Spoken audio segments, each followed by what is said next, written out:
All right, chat. JCRI gang. What if everyone pointed a laser at the moon? I don't know. Let's find out. Question comes from Peter, who asks, if every person on Earth aimed a laser pointer at the moon at the same time, would it change color? The answer is, not if we used regular laser pointers. Yeah, hell nah. It's like it'd The have to first travel like miles thing and to consider is miles. that not everyone can see the moon at once. We could gather everyone into one spot, but we learned our Boom, lesson boom, about go that already. boom. Like everyone just takes like a fucking, fucking like the military just gets like lasers, just gets fucking like laser attachment, fucking just aims in it at the moon and it just fucking explodes. Like Most of the world's population lives between 0 and 120 degrees east, so our best chance of illuminating the moon comes when it's somewhere over the Arabian Sea. We'll wait for a quarter moon viewed at night so we can compare the effects of our lasers on the dark and light sides. The typical red laser pointer is about 5 milliwatts, and a good one would have a tight enough beam to hit the moon, although it'd be spread out over a large fraction of the wait, it can hit the moon?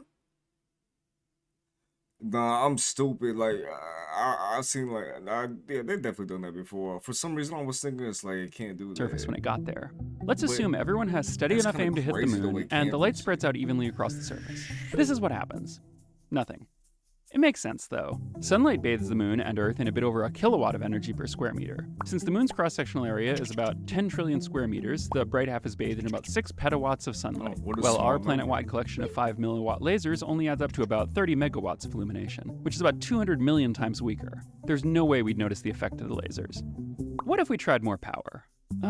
Okay. A 1-watt laser is an extremely dangerous thing. It's not just powerful enough to blind you, it's capable of burning skin and setting things on fire. These lasers aren't exactly illegal, but there are legal restrictions on selling them in the US, which has led to a proliferation of suspicious $200 online shopping listings for 1-watt blue flashlight, very narrow My brain beam, also wink with wink. space. Yeah, fuck yeah.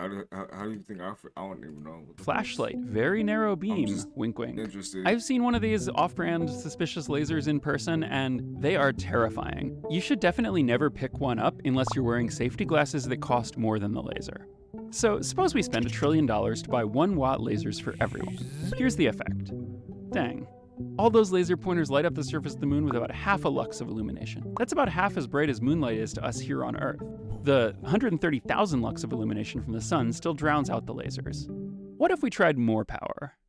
We're gonna have to leave lasers behind for the moment and instead give everyone a night sun, the searchlight mounted on police and Coast Guard helicopters. With an output on the order of 50,000 lumens, it's capable A of night sun? Huh. turning a patch of That's ground what that's from night called. to day. The beam is several degrees wide, so we would want some kind of focusing lenses to get it down to the half degree needed to hit the moon. It's hard to see, but we're making progress. Our collective beam is providing 20 lux of illumination, outshining the ambient light on the night half of the moon by a factor of 2. However, it certainly hasn't noticeably affected the light half.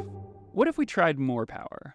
Alright, let's swap out each night sun for an IMAX projector, a 30,000 watt pair of water-cooled lamps with a combined output of over 1 million lumens. Bro, they selling sunlight. What the fuck? What if you nuke the moon then? The Horizon Drock. Still Look up Call of Duty Black Ops 3 Zombies, the Horizon Drock ending. barely visible. That's what happens. At the top of the Luxor Hotel in Las Vegas is one of the most powerful spotlights on Earth. Let's add a lens so the beam is focused on the moon, put on a colored filter, and then give one of them to everyone. Alright, our light is definitely visible, so we've accomplished our goal. Bro, Good imagine like aliens are just up in the sky and they're just like, what in the fuck? Like they're gonna think that like fucking they're being called home or something. Or not called home. I don't know what the word listening. They probably have been here all the time. You know what I mean? But you know, like imagine aliens seeing this shit and like, what in the fuck did the humans figure job, out? team. What if we tried more power? Okay, we're gonna have to go back to lasers. The Boeing YAL-1 was a 747 sized laser pointer. Literally, it was a megawatt class infrared laser mounted in a 747 as an experimental technology developed by the US Department of Defense. We can imagine building a visible light laser That'd be one fucking hell of a party. The aliens be like, damn, the humans are partying hard. with similar power and giving one to everyone. Finally, we've managed to match the brightness of sunlight. No, because that'd be absolutely terrifying, and I feel like you would just have a fucking heart attack if they woke you up. We're also drawing 5 Especially, petawatts of power. Like you're traveling through the vast of space, the infiniteness of space, and it's like, I think you'd have a fucking heart attack or some shit if you've been frozen. Yeah, One to probably die everyone. from a heart attack. Finally, we've managed to match the brightness It's like you're seeing an extraterrestrial. Like you probably fucking would die from a heart attack, like after being frozen in space for fucking however long of until they power and found giving you. one to everyone. Finally, we've managed to match the brightness of sunlight. We're also drawing 5 petawatts of power, which is double the world's average electricity consumption. What if we tried more power? Double the world's Okay, let's put a average megawatt laser on electricity every square consumption meter is of great. Asia. Powering this array of 50 trillion lasers uses up Earth's oil reserves in approximately 2 minutes.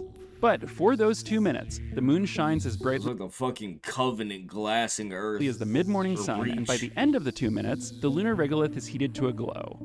What if we tried more power?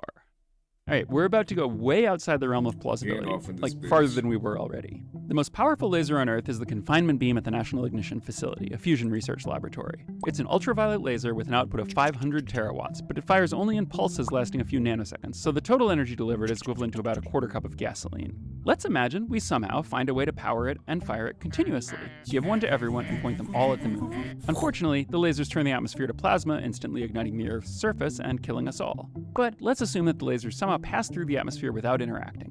Under those circumstances, it turns out the Earth still catches fire. The reflected light from the moon is 4,000 times brighter than the noonday sun. But forget the Earth. What happens to the moon? The lasers pump out enough energy to vaporize 2 meters of lunar bedrock per second. However, once chunks of moon rock are vaporized, they don't disappear, but instead the surface layer of the moon quickly becomes a plasma, which then blocks the rest of the beam. As our laser pours more and more energy into the plasma keeps getting hotter and hotter. Information that I would never need to learn. Enough that the But most hell energetic yeah. plasma particles blast into space at terrific speed. This flow of material effectively This is turns the fucking entire dope. surface You said, would you freeze? Oh wait, I already read that. I'm fucking stupid. Hold on. This flow of material effectively turns the entire surface of the moon into a rocket engine, and a surprisingly To a efficient one. rocket Using lasers to blast off surface material like this is called laser ablation, and it turns out to be a promising method for spacecraft propulsion and moon propulsion. The moon is massive, but we're dealing with a very powerful rock plasma jet. A very rough estimate suggests that the moon is pushed out of range of our lasers within a few short months. In that time, the jet also scours the face of the Earth clean and destroys the lasers, but we're pretending they're invulnerable. The moon keeps most of its mass, but escapes Earth's gravity and enters a lopsided orbit around the sun.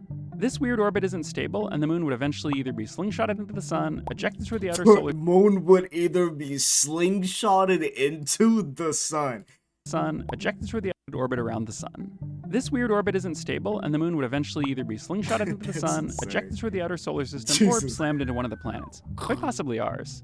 I think we can all Let's try that. agree that, in that case, we deserve it. And that, at last, is enough power. You'd have to piss God off so bad if he slung the fucking moon into the damn sun. Whoa. W video, that shit was dope.